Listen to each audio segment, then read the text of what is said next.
सब लोगों को जय मसीह की सुबह की बरकत प्रोग्राम यीशु की बरकत प्रोग्राम में एक बार फिर से आप सबका स्वागत है।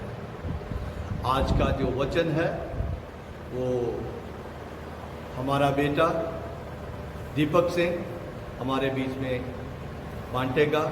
आइए प्रार्थना के साथ उसके लिए अपने आप को तैयार करें। पिता परमेश्वर, अपने बच्चे को तू अपना सामर्थ्य दे, अपना नया अभिषेक दे, ताकि तेरा जीवित वचन सब लोगों के लिए आशीष का कारण हो। यीशु के नाम से मांगते हैं, आमीन। आप सबको जय मसीह की सुबह की बरकत में एक बार फिर आपका स्वागत है। और एक बार फिर हम परमेश्वर का वचन लेकर आपके पास आए हैं। और आज हम एक ऐसे विषय को देखेंगे जो हमारे परिवार से संबंधित है, हमारी नौकरियों से संबंधित है, हमारे कलीसिया के कार्यक्रमों से संबंधित है। जी हाँ, आज हम इस विषय को देखेंगे कि जब हम कार्यक्रम बनाते हैं तो उसके लिए क्या करना हमें ज़रूरी है, और ये हम देखेंगे परमेश्वर के वचन से। अब मेरे कहने का मतलब ये है कि जब भी हमारे परिवार हो, उसमें किसी का बर्थडे फंक्शन है तो हम कार्यक्रम बनाते हैं। हमारे ऑफिस में कोई और फंक्शन है, कोई प्रोग्राम है, कोई बिजनेस मीटिंग है तो हम कार्यक्रम बनाते हैं। हमारी कलीसिया में कोई त्यौहार है, हम क्रिसमस मना रहे हैं, ईस्टर मना रहे हैं, या कोई भी ऐसा हम सभा का आयोजन करते हैं, तो आयोजन के ऊपर आज हमारा मुख्य विषय है कि क्या चीज़ें ज़रूरी हैं। यीशु मसीह ने जब अपनी सेवकाई शुरू की तो यूहन्ना बपतिस्मा देने वाले के साथ उन्होंने अपनी सेवकाई की शुरुआत की। वे यूहन्ना बपतिस्मा देने वाले के पास आए और यूहन्ना ने उन्हें बपतिस्मा दिया, और फिर वे 40 दिन के उपवास के लिए वे जंगल में जाते हैं, उस पहाड़ पर जाते हैं, और वहां से लौटने के बाद वो अपनी सेवकाई शुरू करते हैं। और परमेश्वर का वचन कहता है कि जो यीशु मसीह का पहला चमत्कार है, उस समय कुछ चेले यीशु मसीह के साथ थे, और वो था काना के घर में, एक घर में जब विवाह था। वो है यीशु मसीह का पहला चमत्कार। और उससे पहले यीशु मसीह अपनी सेवकाई शुरू कर चुके थे। उन्होंने पतरस को बुलाया, अंद्रियास को बुलाया, याकूब और यूहन्ना को बुलाया, और कुछ और चेलों को उन्होंने बुलाना शुरू किया, और अलग अलग जगह में, अलग अलग गांव में उन्होंने जाकर सेवकाई करना शुरू किया। और लूका रचित सुसमाचार उसके 6 अध्याय के 13 से 16 वचन में ऐसा लिखा है। और ये तब की बात है कि जब कुछ चेले इकट्ठे हो गए थे, उन्होंने सेवकाई करनी शुरू कर दी थी। गांव गांव में जाते थे, शहरों शहरों में जाकर प्रचार करते थे। पहला चमत्कार उन्होंने निश्चय ही कर लिया था, क्योंकि यीशु मसीह के चेले उनके साथ थे। तो अब ये उसके कुछ समय के बाद की बात है, और ये है लूका रचित सुसमाचार उसका 6 अध्याय 13 से 16 वचन। जब दिन हुआ तब उसने अपने चेलों को बुलाकर उनमें से 12 चुन लिए और उनको प्रेरित कहा। और वे ये हैं, शमौन जिसका नाम उसने पतरस भी रखा, और उसका भाई अंद्रियास, और याकूब और यूहन्ना, और फिलिपुस और बरतुलेमे, और मती और थोमा, और हल्फई का पुत्र याकूब, और शमौन जो जेलातोस कहलाता है, और याकूब का बेटा यहूदा, और यहूदा इस्करियोती जिसने उसका पकड़वाने वाला बना। अब यही भाग जो है, चेलों का चुना जाना, 12 चेलों का नियुक्त किया जाना, मरकुस रचित सुसमाचार और मती में भी है। मरकुस उसके 13 अध्याय के उसका 3 अध्याय 13 से 19 में, और मती रचित सुसमाचार उसका 10 अध्याय 1 से 4 में। तो यही घटना इन 3 सुसमाचारों में है, जहां पर बताया गया है कि किस तरह से यीशु मसीह अपने बहुत से चेलों में से इन 12 को चुनते हैं। हमें नहीं मालूम उस समय जो बाकी चेलों की गिनती थी वो कितनी थी, लेकिन यीशु मसीह ने उन सब में से इन 12 को नियुक्त किया। अब देखने वाली बात यह है कि ये चेले किस प्रकार के लोग थे, किस प्रकार का व्यवसाय करते थे, किस प्रकार का काम करते थे।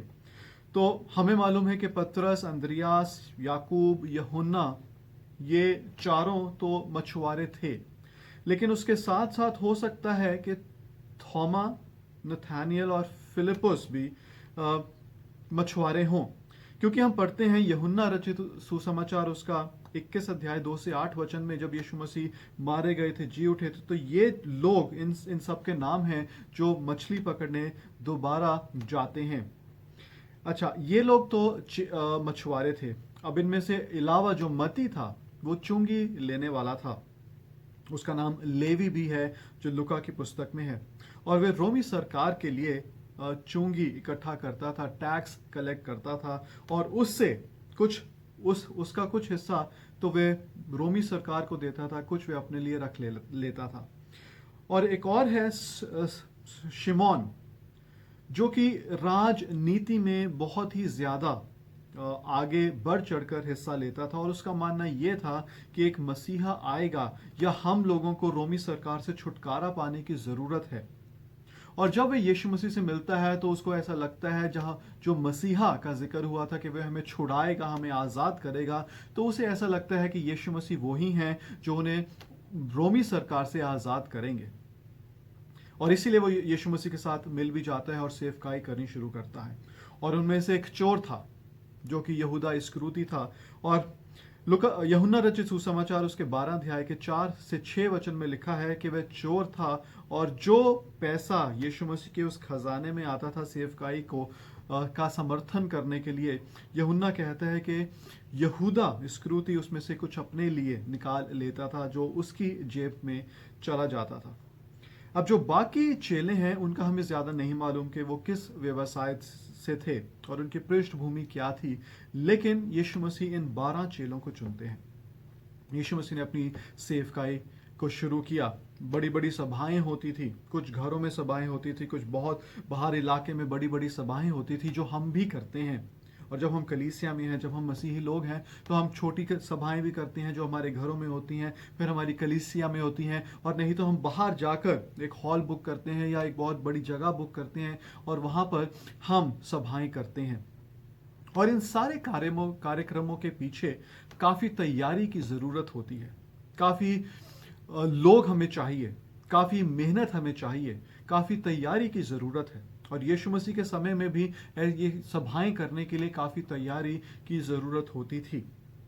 हम लोग जो घर में बर्थडे सेलिब्रेट करते हैं, हमारे बच्चे का बर्थडे हो गया, हमारी सालगिरह, शादी की सालगिरह हो गई, तो कोई भी ऐसा कार्यक्रम है जो हमारे घर में है, हमारे ऑफिस में है, कलीसिया में है, उसके लिए तैयारी की जरूरत होती है। और हम लोग बहुत ज्यादा तैयारी उसके लिए करते हैं। हम सुबह से लग जाते हैं, रात तक वो तैयारियां हमारी खत्म नहीं होती, फिर भी ऐसा है कि कुछ ना कुछ रह जाता है। लेकिन एक सबसे जरूरी चीज हम इसमें भूल जाते हैं। इन सारे कार्यक्रमों को करने के लिए, कलीसिया के लिए, हमारे घर में इन कार्यक्रमों को करने के लिए हम तैयारी तो याद रखते हैं, जो कि जरूरी है। मैं किसी तरह से ये नहीं कह रहा कि हम हाथ धो के, हाथ बंद करके हम घर में बैठ जाएं और अपने आप कार्यक्रम हो जाएंगे, मैं ऐसा बिल्कुल नहीं कह रहा। लेकिन इस सब के पीछे एक बहुत जरूरी चीज रह जाती है, जो कई बार हम लोग भूल जाते हैं। अब यीशु मसीह क्या करते हैं? यीशु मसीह जब इन 12 चेलों को उस बड़ी भीड़ में से, उस बड़ी भीड़ जो चेलों की थी, जो उनके पीछे पीछे चलने वाले लोग थे, उनमें से जब यीशु मसीह ने इन 12 लोगों को चुनना था, तो यीशु मसीह एक बहुत महत्वपूर्ण काम करते हैं। जी हाँ, मेरे ख्याल से आप में से कुछ लोग समझ गए होंगे। वो है लुका रचित सुसमाचार उसका 6 अध्याय 12 वचन में। और उन दिनों में वे पहाड़ पर प्रार्थना करने को निकला और परमेश्वर से प्रार्थना करने में सारी रात बिताई। वे पहाड़ पर अकेला चला गया प्रार्थना करने के लिए, और लुका लिखता है कि यीशु मसीह ने सारी रात बिताई। ये 6 अध्याय का 12 वचन है। और 6 अध्याय के 13 वचन में लिखा है कि जब दिन हुआ तो वह अपने चेलों को बुलाकर उनमें से 12 को चुन लेता है। एक बहुत बड़ी भीड़ थी, जब दिन हुआ तो वो बाहर आता है, यीशु मसीह बाहर आते हैं और फिर बहुत बड़ी भीड़ में से इन 12 को चुनते हैं। लेकिन इन 12 को चुनने से पहले यीशु मसीह एक बहुत महत्वपूर्ण काम करते हैं, और वो ये है कि वो रात भर बैठकर दुआ करते हैं, परमेश्वर से पूछते हैं कि परमेश्वर पिता, आप मुझे बताएं कि ये 12 लोग हैं कौन जिनको मैं चुनूं। यीशु मसीह परमेश्वर थे, लेकिन इस पृथ्वी पर वे एक इंसान के रूप में रह रहे थे और इसीलिए उनको परमेश्वर से पूछना जरूरी था।